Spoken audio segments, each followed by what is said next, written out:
উত্তরায়ণ। হিন্দু দর্শন অনুসারে পূর্বজন্মের কর্মের পুণ্য বা পাপের ফল এই জন্মে ভোগ করতে হয়। সঞ্চিত কর্ম বা পূর্বজন্মের সমস্ত কর্মের সমষ্টি, প্রারব্ধ কর্ম বা সঞ্চিত কর্মের যে অংশটি জীবনে বর্তমান, অথবা ক্রিয়মান কর্ম বা বর্তমানে নিজের ইচ্ছাশক্তি ও কর্মের মাধ্যমে যে নতুন কর্মফলের পুঁজি তৈরি হয়, তাতেই বর্তমান জীবন চলে।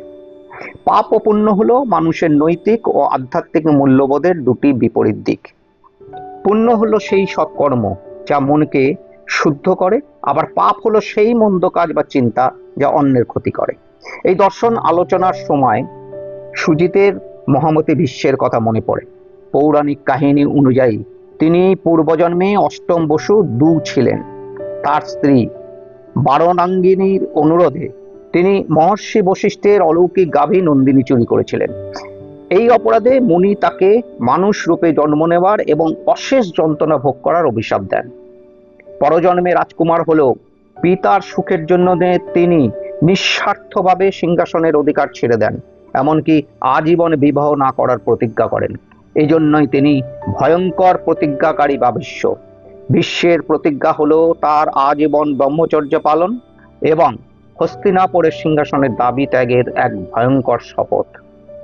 দেবব্রতর এই সত্যনিষ্ঠা ও ত্যাগে সন্তুষ্ট হয়ে স্বয়ং দেবতারা তার ওপর পুষ্পবৃষ্টি এবং তাকে ইচ্ছামৃত্যুর বর প্রদান করেছিলেন।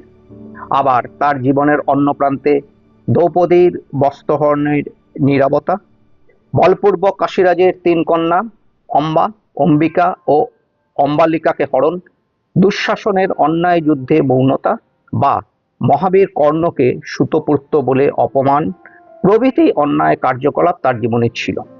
শক্তিশালী হওয়া সত্ত্বেও ভীষ্ম নীরব ছিলেন, তাই প্রায়শ্চিত্ত হিসেবে তাকে এই শরশয্যা ভোগ করতে হয়েছিল। পরিশেষে সমস্ত দায়িত্ব পালন করে ইচ্ছাকৃতভাবে 58 দিন শরশয্যায় শুয়ে মাঘ মাসের শুক্লপক্ষের অষ্টমীতে, যা ভীষ্ম অষ্টমী বলে পরিচিত, সূর্যের উত্তরায়ণে প্রবেশের জন্য অপেক্ষা করছিলেন। কারণ এই সময় মৃত্যু হলে আত্মা সরাসরি স্বর্গলাভ বা মুক্তিলাভ করে। শরশয্যায় থাকাকালীন শ্রীকৃষ্ণের অনুরোধে ভীষ্ম যুধিষ্ঠিরকে ধর্ম, রাজনীতি ও রাজধর্মের ওপর গভীর জ্ঞান প্রদান করেন। তার জীবনে ইচ্ছা মৃত্যুর বর ও নৈতিকতা এক দ্বন্দ্বের মিশ্রণ।